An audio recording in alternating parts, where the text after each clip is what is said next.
Hey there, and welcome to Skin Earth Vitality, where ancient wisdom meets modern vitality. I'm Emily Davis, a holistic esthetician and herbalist. Join us as we unlock the secrets of ancient skincare practices, explore the beauty of seasonal living, herbalism, and true holistic well-being for you and the broader ecosystem. Welcome. Thank you so much for spending your time with me today. This is take 2 because I have headphones on and I realized about halfway through the last recording, I kept hearing this noise and realizing that it was the little menace, Mr. Theodore Lawrence, my dog Teddy, who was in the room and just kept crying to get out. So I had to stop, let him out, and we're just going to start over. So let's hope and cross our fingers that this is a good take. I want to invite you to soften your jaw, unfurl your brow, maybe release the tension in your scalp and drop your shoulders. Maybe take in a deep breath.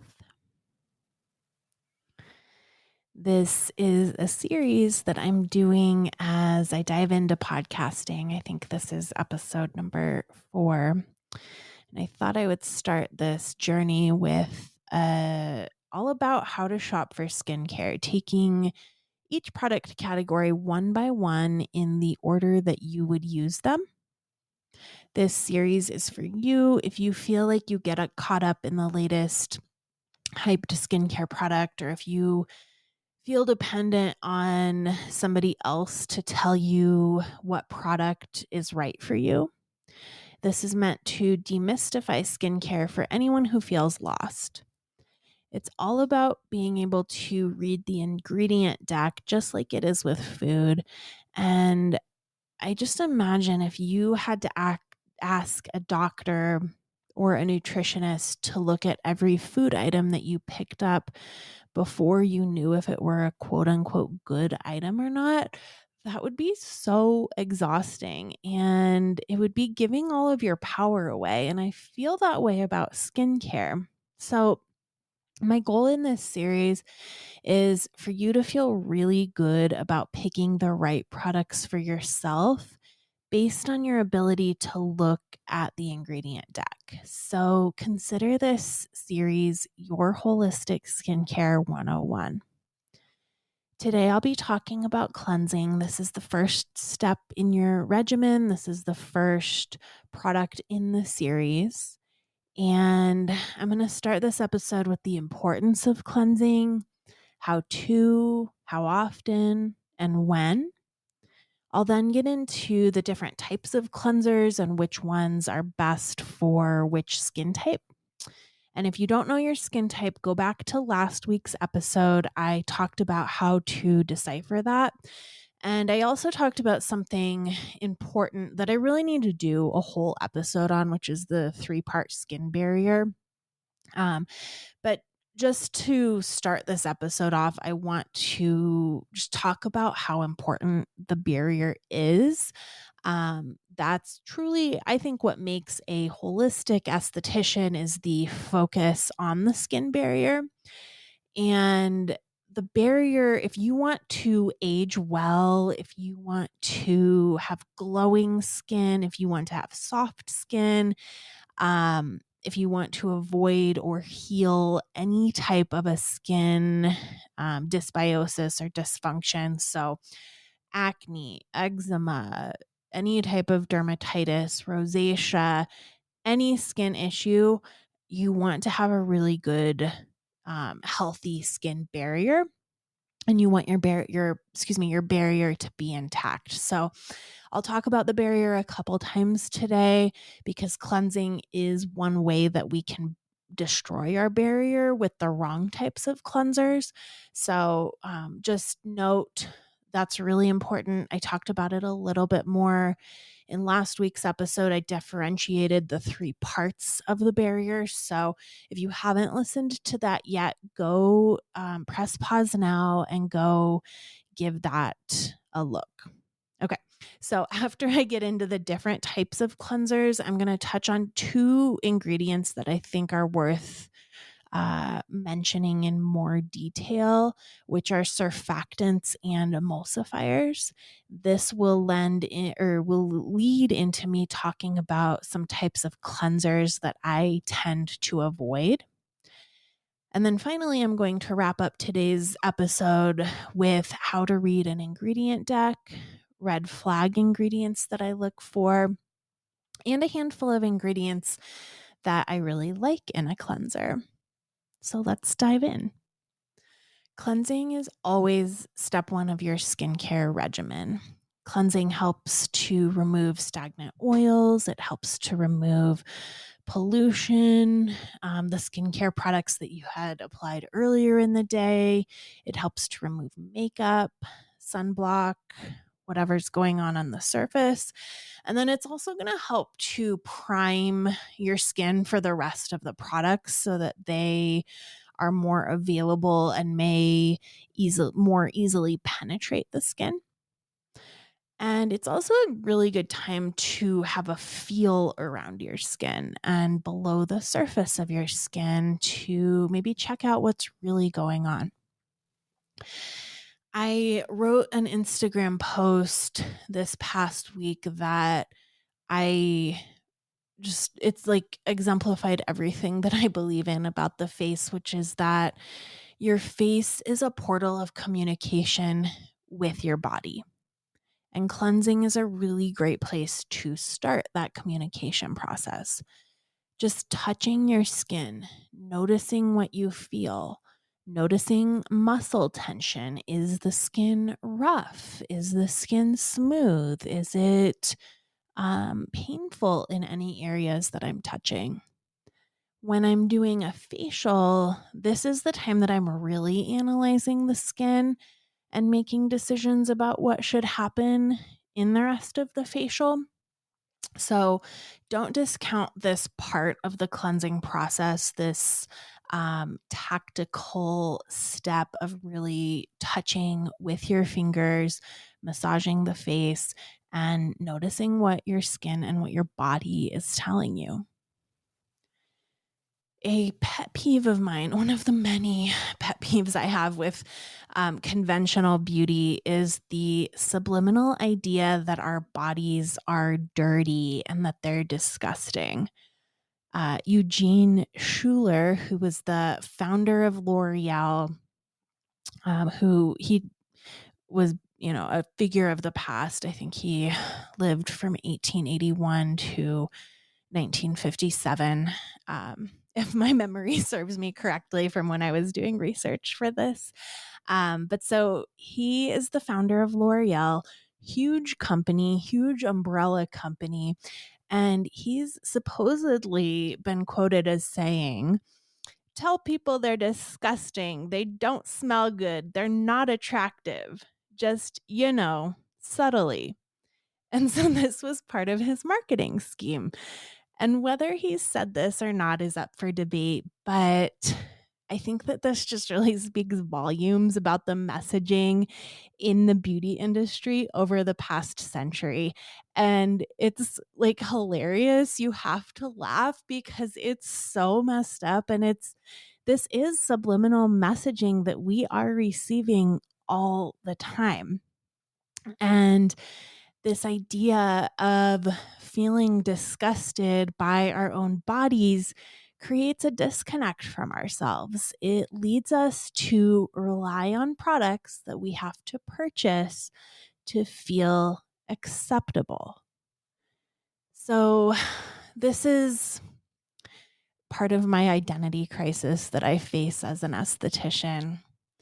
And I'm sure if you're an esthetician listening, and if you're maybe more on the holistic side, or even if you're not, I'm sure that you've felt this before. And sometimes I'm like, do we even need skincare? But then I think of this principle called entropy. Entropy is the tendency for systems to move from a state of order to a state of disorder.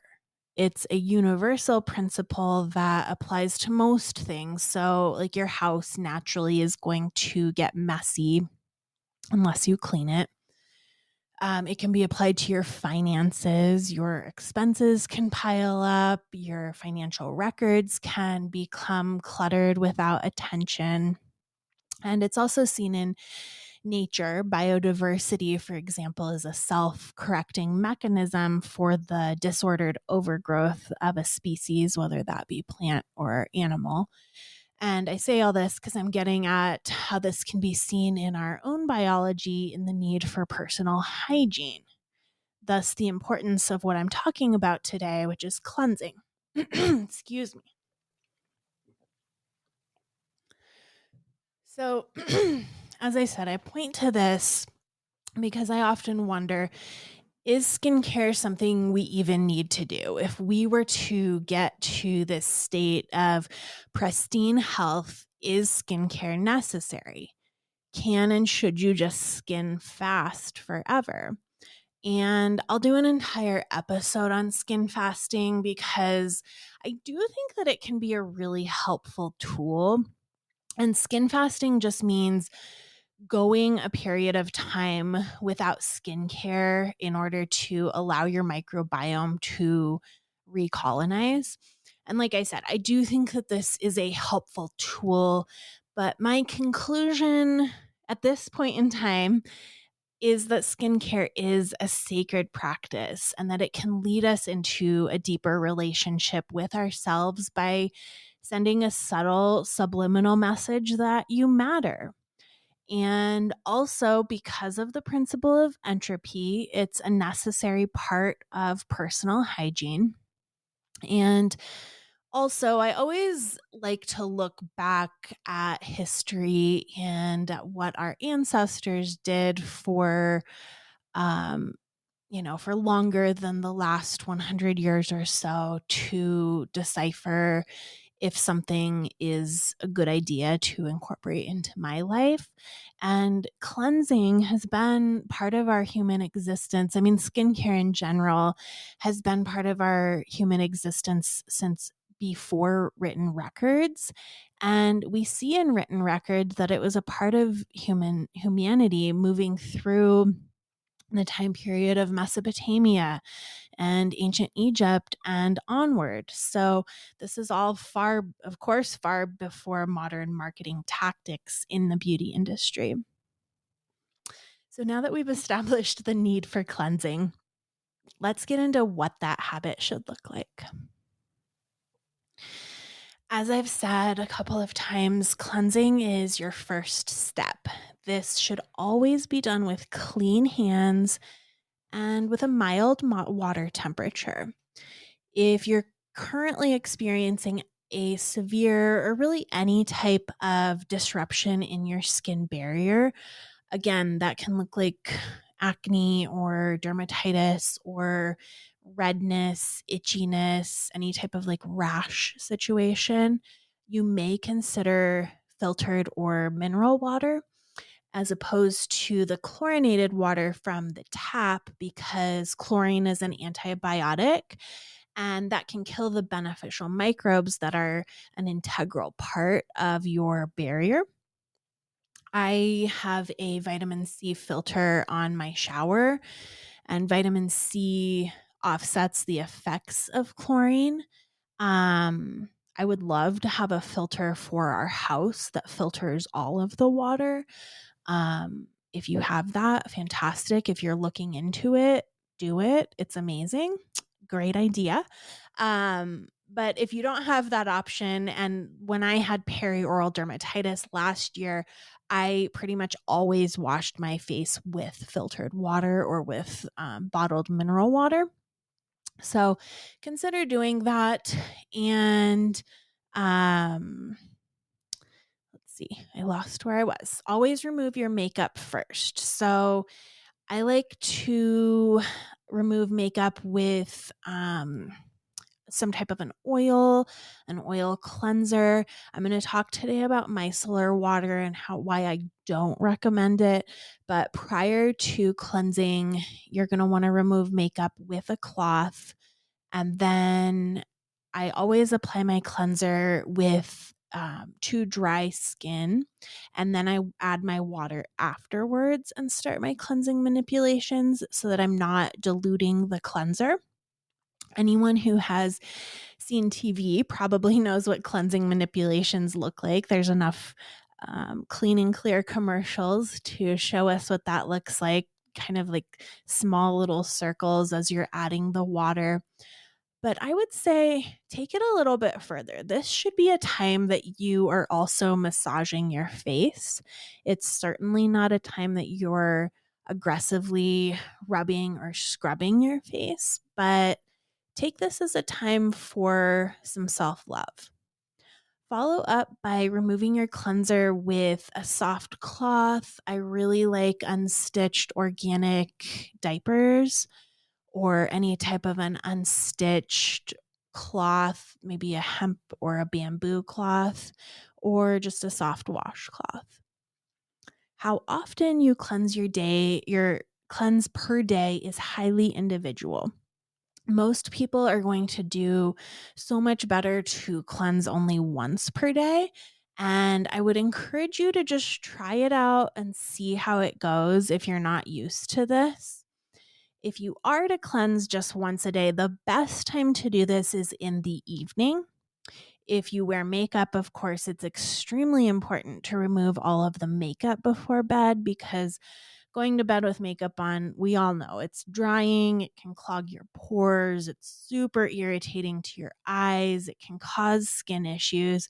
But even if you don't wear makeup during the day, you do accumulate pollution or oils and sweat, and it's good to cleanse this off at the end of the day. So this is why I say choose the end of the day versus the beginning of the day if you're just going to cleanse one time per day.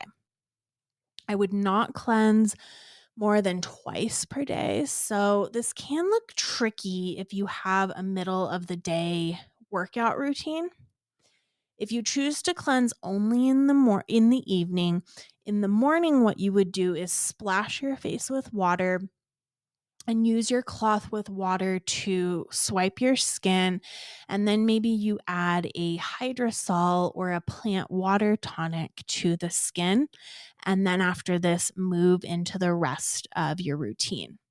I would do this after a workout as well if you're not cleansing your skin with a cleanser at this time, because you do want to make sure that you're removing sweat. Sweat can be very irritating to the skin if it's left on the skin after the workout. But if you're oily or acne prone and you work out in the middle of the day, it is a good idea to wash your face after your workout. And you may be asking, what about double cleansing? Double cleansing means what it says, cleansing your skin twice in a row. Every facial that I do starts with a double cleanse, and this might be the right option for you, but again, it's going to be individual. I would recommend just doing some self-experimentation to see if double cleansing works for you. I personally never double cleanse because it's way too harsh for my dry and sensitive skin. And I know that a lot of estheticians would be horrified to hear this because they get trapped in this dogma of what quote unquote good skincare looks like. And I definitely used to also, and I still am always trying to check my dogma. But I think it's just like a diet. Living by hard and fast rules isn't going to be helpful. So, some reasons that you might want to double cleanse are if you tend to be more on the oily side. You want to double cleanse if you wear makeup, especially a lot of face makeup like foundation. You would want to double cleanse if you live in a city where there's higher pollution. If you live in a place that has more dust in the air, like Las Vegas, or if you otherwise live a lifestyle that would warrant it, if you smoke or if you're around smoke often. Maybe you work in a kitchen and there's oil in the air. So just thinking about what your skin is regularly exposed to and use your intuition and your common sense. And so next I want to shift gears and talk about the different types of cleansers that you have to choose from and the ingredients. So we've got, let's see, how many did I list out here? I listed out 7 cleansers that you may have to choose from. And I'm going to talk about what each cleanser, what skin type it's best for. So the best one, or the first one, also the best one, I should say, is oil cleansing. So this is great for all skin types. And if you're like, I just don't know what to do, oil cleansing is a great one to choose as a rule of thumb because it doesn't include many of the ingredients that I'm going to talk about that you want to avoid today. And it's just easy, and depending on the oil cleanser, it can be really beneficial to your skin. So oil cleansing might sound really counterintuitive, but because oil attracts oil, it's going to pick up stale or stagnant oils from the skin. It's going to pick up pollution. It's going to break down makeup and sunscreen. And I would categorize cleansing balms in this category as well, because a balm is just a solidified oil with the addition of some type of a butter or a wax. And these types of cleansers are really beneficial because they are going to, again, break down that stubborn makeup, and they can leave the skin feeling really moisturized. I'll do an episode, or I'll probably do a series all about oils soon. But do know that not all oil cleansers are created equal, and some are going to be meant for more oily skin. Some are going to be meant for more dry skin. Light oils like hemp seed or watermelon seed are better for oily skin. And then more heavy or occlusive oils like avocado, sea buckthorn, macadamia nut. I've even seen castor oil formulated in some really lovely oil cleansers. So these heavier oils, of course, are going to be better for more dry skin, and they can be more pore clogging if you have oily skin or skin prone towards pore clogging. And then there's balanced oils like tamanu or black cumin seed that are more universal. So you can easily feel the texture of the cleanser if it's got like a heavy, more, what's the word? Just like a heavy, like castor oil almost feels like maple syrup in your hands. So if it's got that heavier consistency, it's going to be better for drier skin. But if you feel the oil is thinner, if it's lighter in your hands, that's going to be better for more oily skin. It may take some experimentation, and it's not uncommon for the first skincare product that you use to not be the right skincare for you. But the more that you experiment, the better it's going to be. So to oil cleanse, you always want to apply it to dry skin with dry hands and then massage it in, letting the oil break down whatever on the surface. This is a fantastic option if you are prone to clogged pores. This oil can break that down. And then after it's massaged in and after it's done all of its work, breaking everything down, you can add water and start to do your cleansing manipulations. Generally, it will start to get a little bit more of a milky consistency. And then most important step of oil cleansing is that you always want to remove it with a damp cloth. You never want to just splash oil cleanser off because it's going to leave residue on your skin, and that can be problematic. Some people have seen better results with removing with like a damp organic cotton round. There's this theory that the residue from your laundry detergent is in a washcloth or any type of a cloth or towel that you would have, and that this can be disruptive on the skin. So if you're doing oil cleansing and you're seeing that you have like maybe little white bumps on your face, or I guess acne breakouts, or still have clogged pores, you may try switching to that method and see if it's better. This obviously does create a lot more waste, and so I like to be conscious there. I have never had an issue with just removing with, I use the unstitched organic diapers to remove my oil cleanser every day, and I've never had an issue with it, but something to keep in mind. The second out of 7 cleansers that I want to talk about is a cream cleanser. This is generally best for dry or sensitive skin types. Cream cleansers are thick and creamy in consistency. They may also sometimes be called a milk cleanser.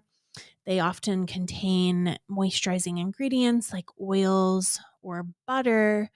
But these are different than an oil cleanser because they do have the addition of water in their formulation. So anytime you have a cream, whether it be a cream cleanser or a moisturizer, it's always going to be oil and water mixed together, or a water-like substance like a hydrosol mixed together. But as you may or may not be aware, oil and water don't mix. And so we need something in there to mix these together so that they can stay, so that they're not separating into separate layers in the bottle. And the ingredient that is used for that is called an emulsifier, which I'll get into after I talk about the types of cleansers. So sit tight on that. But some emulsifiers can be problematic for the skin. Not all of them, but some of them. Number 3 on our list is a gel cleanser. A gel cleanser is generally best for oily to combination skin types. Gel cleansers are like a gel-like consistency that lather into a foamy texture when mixed with waters. And again, we have something that is going to create the foam, which is called a surfactant. And sit tight because we're going to get to that as well. Next is a clay cleanser. Anything clay is generally best for oily skin types, not always, but generally. And clay is going to absorb excess oil from the skin. I love clays, even though I have dry skin. I just think they're such a beautiful way to connect with the earth. They're going to be very mineral rich. And so I will use clay for my dry skin in some instances, but in general, it's going to be best for oily skin. Number 6 in our list is powdered cleanser. This can be great for all skin types depending on the formulation. Powdered cleansers come in a dry, powdered form that is activated with water to create a cleansing paste. They can be more travel friendly. Sometimes these are exfoliating cleansers. I love a good powdered cleanser. I think that they're a really cool and innovative idea. And then finally, foaming cleansers. These are generally formulated for oily skin. They produce a rich lather when mixed with water, similar to a gel cleanser. But the difference is that a foaming cleanser will usually have a specific type of pump that pumps air into the liquid, and as it pumps out, you have a foam pumping out. It's meant to remove excess oil, and it's often going to give that squeaky clean feeling, which is not a good thing. That feeling means that your protective oil lipid barrier is broken down. So, I'm going to do many episodes breaking down ingredients. Ingredients are something that I super nerd out on. I'm in a program right now to become an organic skincare formulator, which I will finish this year. And this has been my favorite part about the program and really about aesthetics and even herbalism in general is just getting into ingredients. I think it's so fascinating. Before I get into my viewpoint on ingredients, I do want to remind you that I'm looking at this through a holistic lens, and this is my truth at this time, but I always grant myself permission to change my mind. There's a lot of fear mongering in the neo holistic movement that you see on Instagram. People who maybe just recently woke up to this and feel really obligated to tell the world, or people who have to continually post info dumping on Instagram in order for their account to stay relevant. And the result from this is people who just want to do the best thing for their body feeling overwhelmed or maybe feeling guilty or just giving up on the whole thing altogether because they're chalking it up to, well, everything gives you cancer these days. I would challenge you on that. I think that you are smarter than that kind of a defeatist attitude. I think it's an easy button. And I think it's not going to support your quality of life long term. And it doesn't support the greater ecosystem which you are a part of. I think that you have the capability to sift through the information presented with discernment. And I think that you're able to choose the best option and be okay with changing your mind when you're presented with new info. It only gets to be as overwhelming as you make it. I know that it's super frustrating.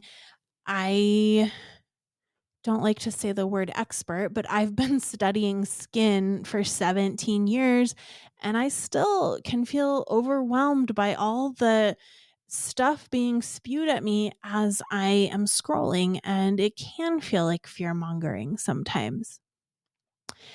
And on the other side of the crowd, or on the other side of the coin, there are people who love to make a platform out of claiming that avoiding toxins is fear mongering. And there's this attitude of like intellectualizing this and acting like you're unhinged and uneducated if you want to avoid quote unquote chemicals. And if that feels like your truth, I'm probably not for you.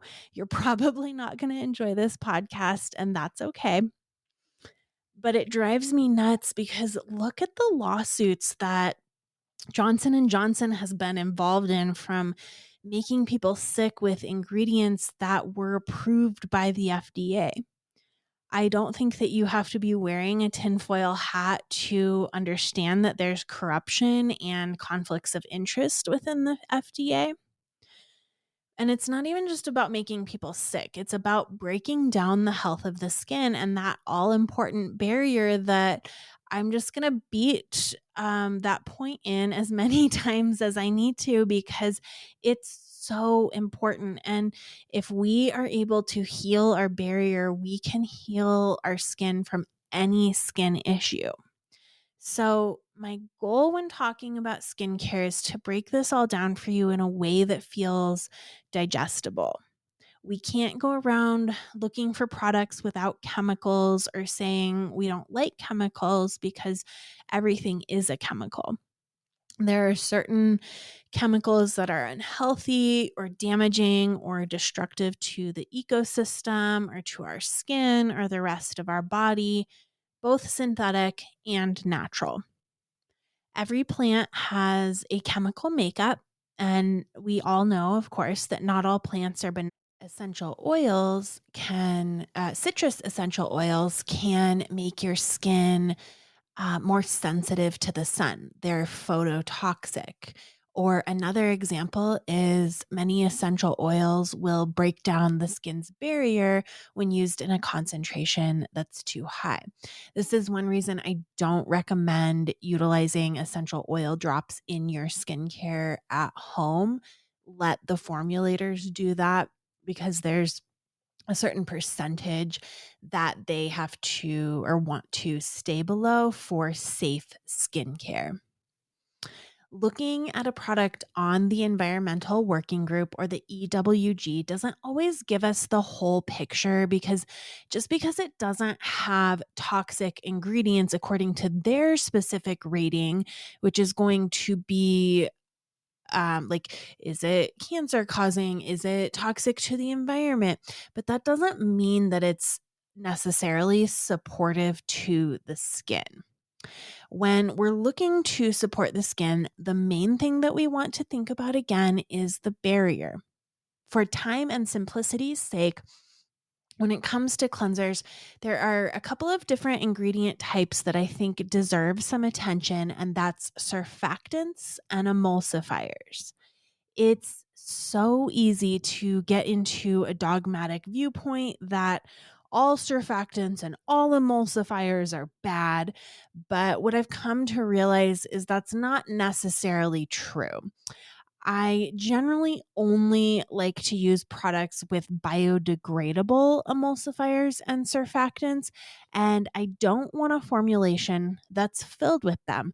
So, in a little bit, when I get to talking about how to read an ingredient deck, this is something to pay attention to. I'm going to teach you how to figure out which ones are emulsifiers or surfactants or preservatives or what the heck that weird word is. um, but just because there's an emulsifier or a surfactant in there doesn't make it a bad product. It's just like looking at how many of the ingredients in the ratio of the whole formulation are these ingredients, and maybe that means it's not as supportive to the barrier. So, what are they? In this context, a surfactant is a detergent style foaming ingredient that lowers surface tension. Basically, it removes dirt and oil. So, if something foams, it's going to have a surfactant.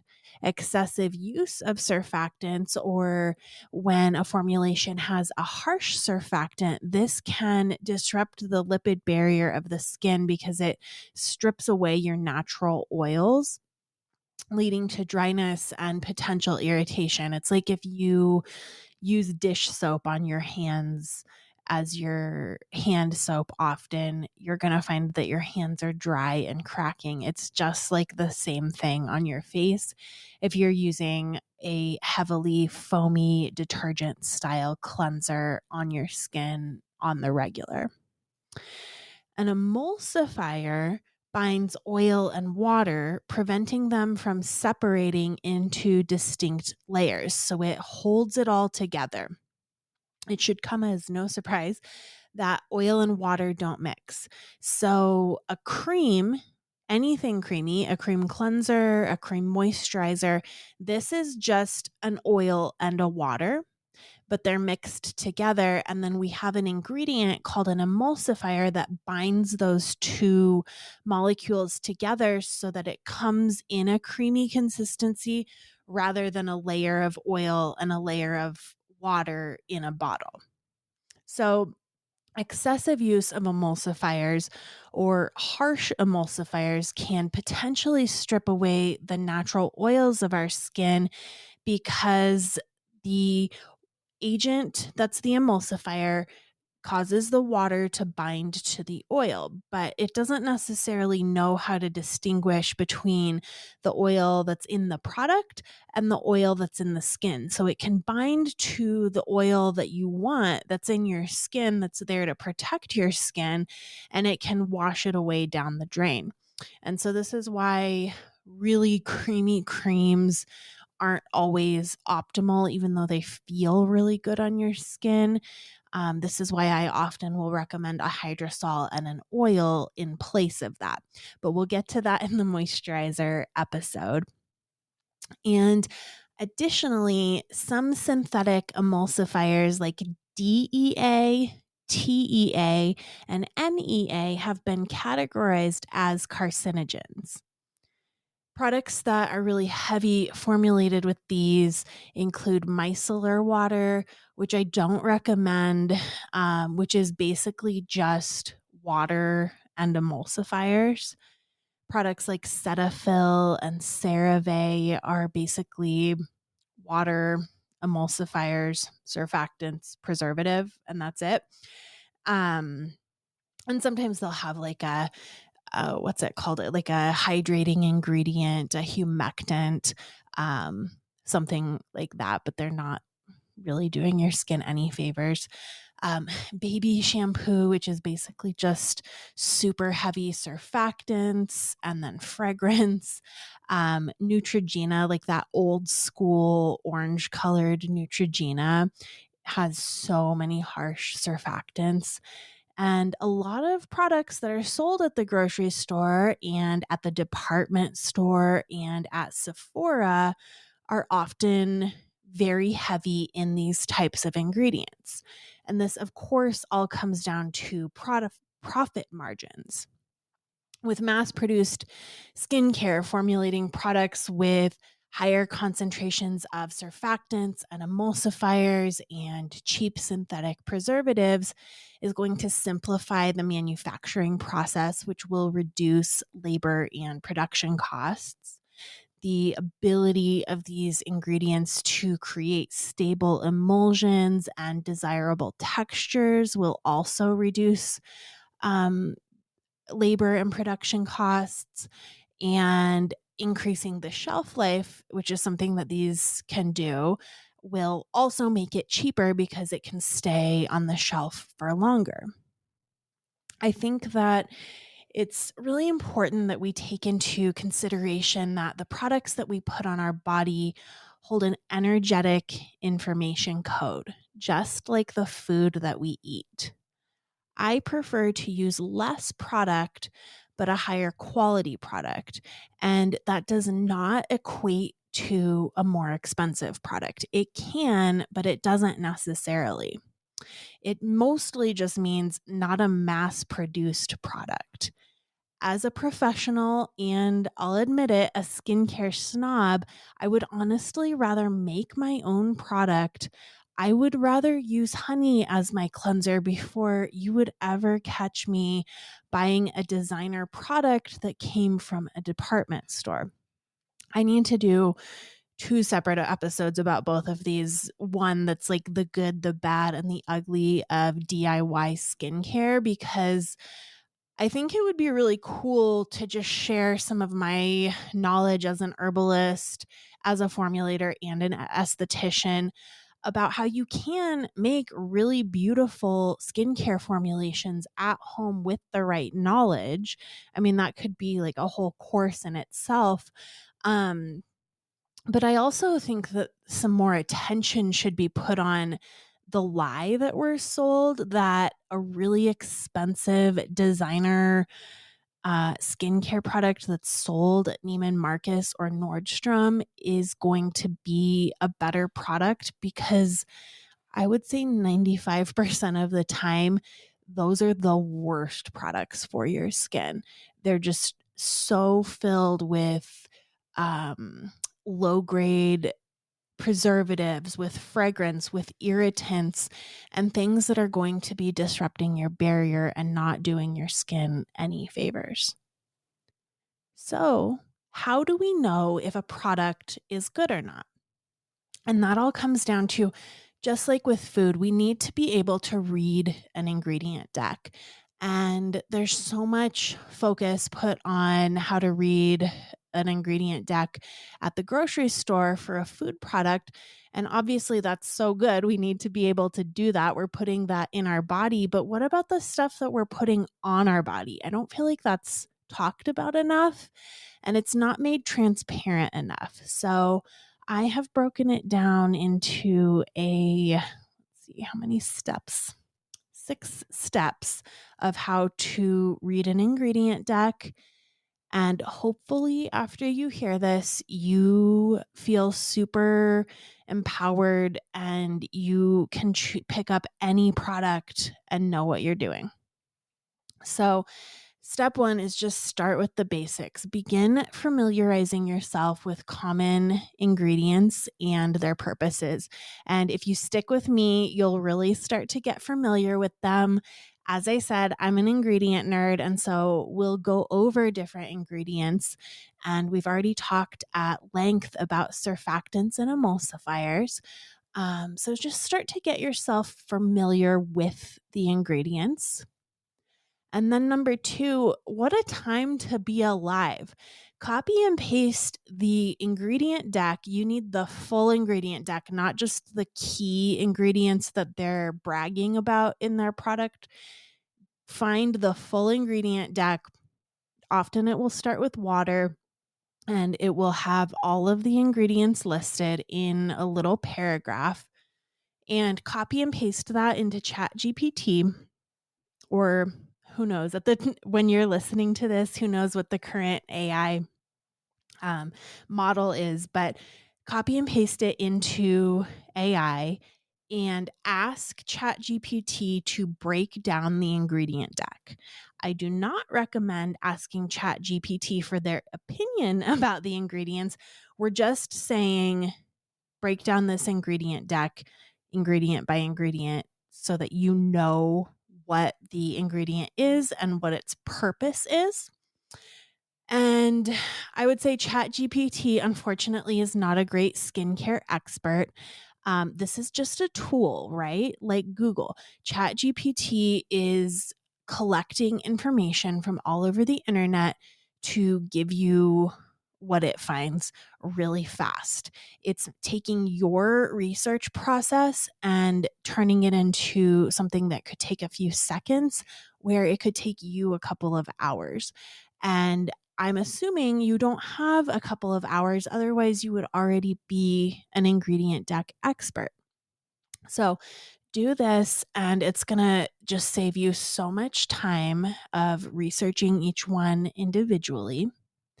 And just start to take into account, like, what are these? What type of a product are they? And that can start to form your opinion about it. Number three is to understand the order. Ingredients are listed in descending order of predominance by weight. So whatever is first in the deck is what's going to take up the majority of the bottle, basically. And that's not to say if water is ingredient number one that it's a bad product, because that couldn't be further from the truth. We do need fillers, and we do need pH balancers and all kinds of different ingredients. It can't just all be active ingredients for a good formulation. So we need all of these other types of ingredients, and active ingredients may be near the middle or near the end, and that's okay. More isn't better. I know that we have this like weird viewpoint in our culture that like we want to just have more.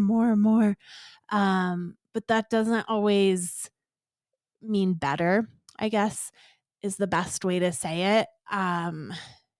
Say you have a really active ingredient. If you have excess of that, let's take essential oils, for example. We talked about those earlier. If that were ingredient number one, if that's a really active ingredient in your formulation and that's ingredient number one, you're going to be totally burning your face off. So all that to say, understand the order, take it into consideration. And then number four is spot your red flags. And I'm going to go through a brief list of red flags that I look out for. The first one is sulfates. You'll see it on the ingredient deck. Usually it will say sulfate. This is ingredients like sodium lauryl sulfate, sodium laureth sulfate. These are really strong surfactants that can strip away your skin's natural oils. If you have perioral dermatitis, this is often recommended as step one to take out of your lifestyle, whether it's your toothpaste or your laundry detergent or your skincare. I like to always avoid these ingredients because they are generally a surefire way to give you a skin disorder over time. And you'll also see it if you copy and paste that into Chat GPT. If something is a sulfate and you didn't notice it before, they will tell it in the list of ingredients.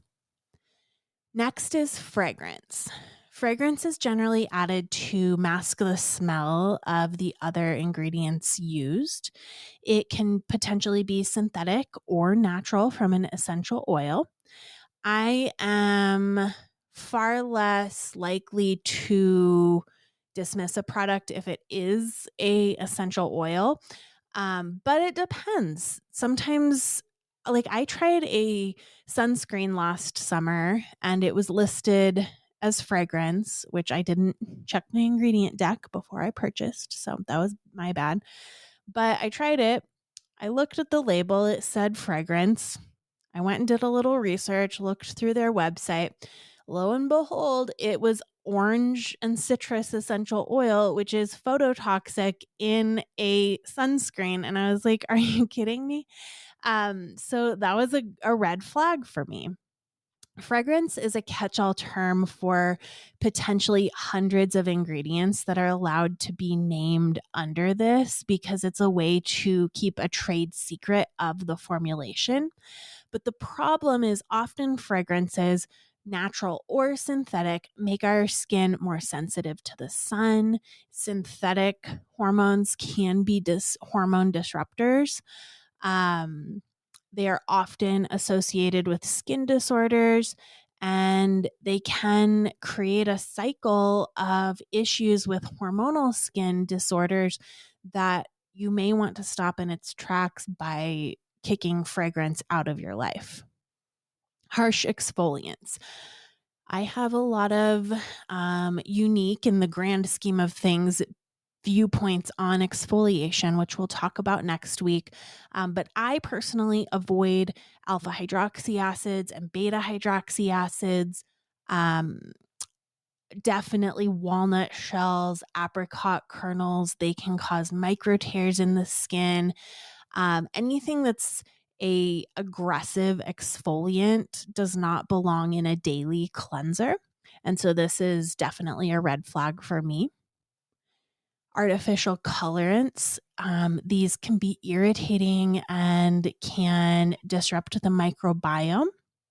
So I always look for products that are free from artificial colors. Formaldehyde releasing agents. So these are synthetic preservatives that are very commonly used in skincare. And formaldehyde has been classified as a human carcinogen by the International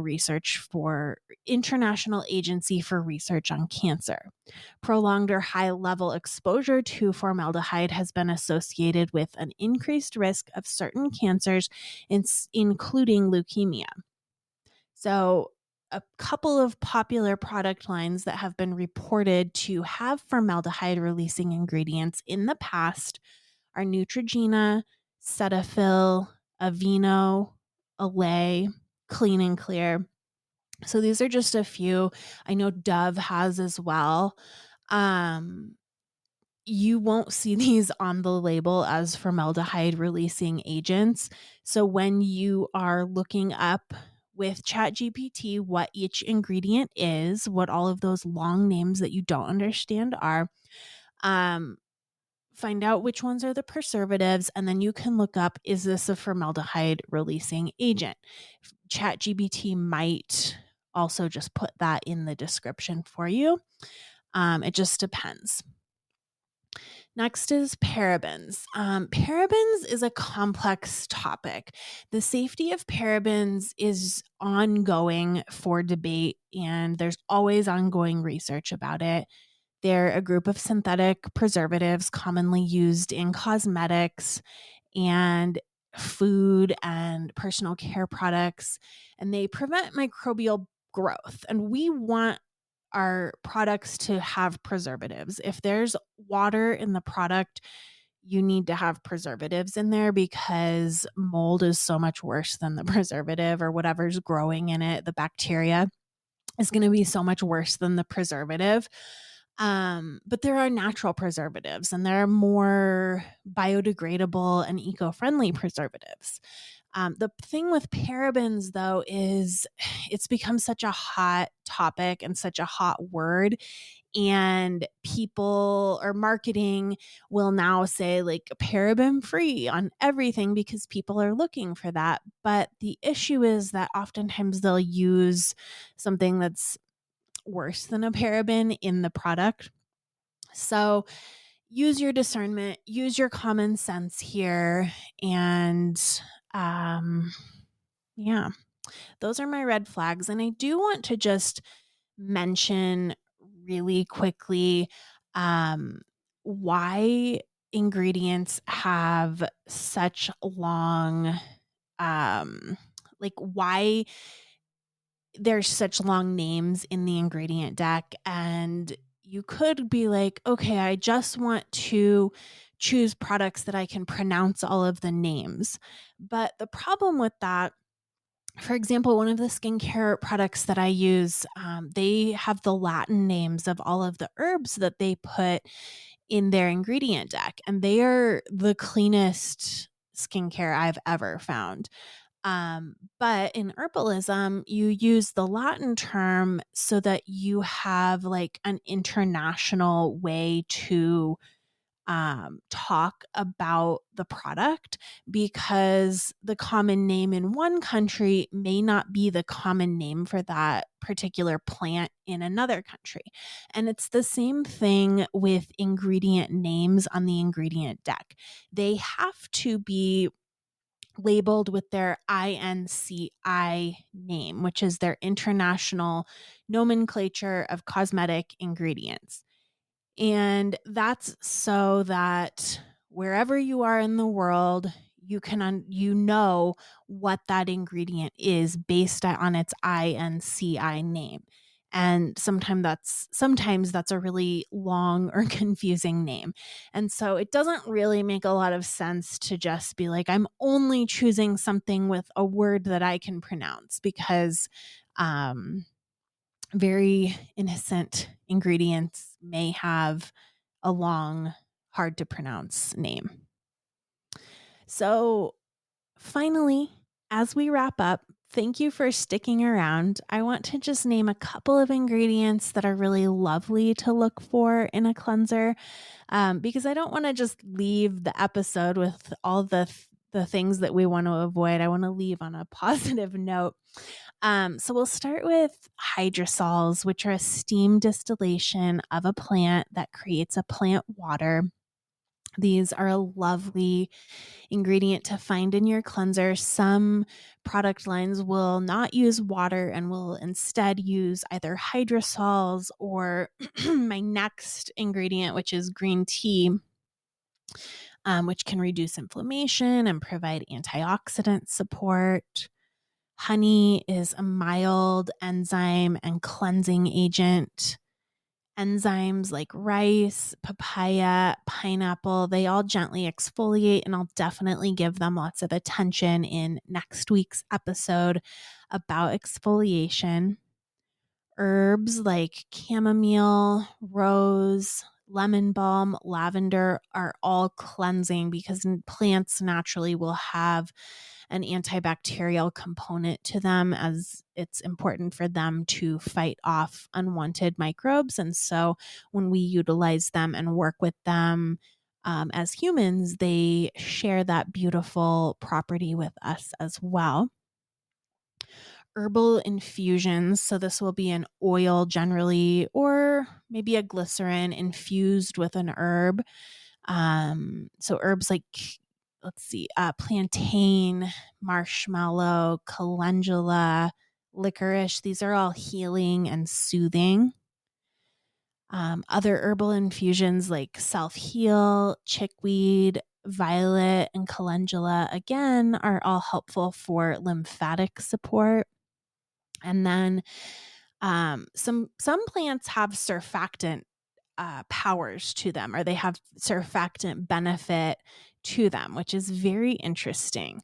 So plants like soap bark, soapwort, yucca, these are all plants that have natural surfactant properties. And so you'll see these in skincare ingredients. And I just think that's so cool that the soap was put into the plants. And then we have biodegradable emulsifiers. Lecithin is a very common one, and that's a really great emulsifier that's not going to be super strong. So, to highlight what we talked about, cleansing is a very important step, but how often you do it is individualized based on your lifestyle and your skin. I discussed emulsifiers and surfactants. These are two ingredients that I thought deserved a little more airtime in helping you to understand them so you can support your skin barrier and ultimately the appearance and health of your skin. I talked about all of the different cleansers that you have to choose from and which one is best for which skin type in general. And then finally, I talked about how to read an ingredient deck, what to look for when you're doing so, and that AI can be a really helpful tool for breaking down which ingredient is there or what ingredient is in there for. And armed with this info I've given you, you can use your own discernment based on the AI results, but don't look to AI to give you an opinion because I uh, I tried it. I put in a ton of different ingredient decks, and their opinion was not my opinion. So, use your discernment there, as always with AI. My goal for you is to step into your power when choosing skincare. And I hope you feel like this is very possible after listening to this episode. If you liked this episode, please consider subscribing, rating, and reviewing, and then share it with a friend who you think would enjoy it. I'm so grateful. Thank you again. I'll see you next week for a talk on exfoliation. Be well.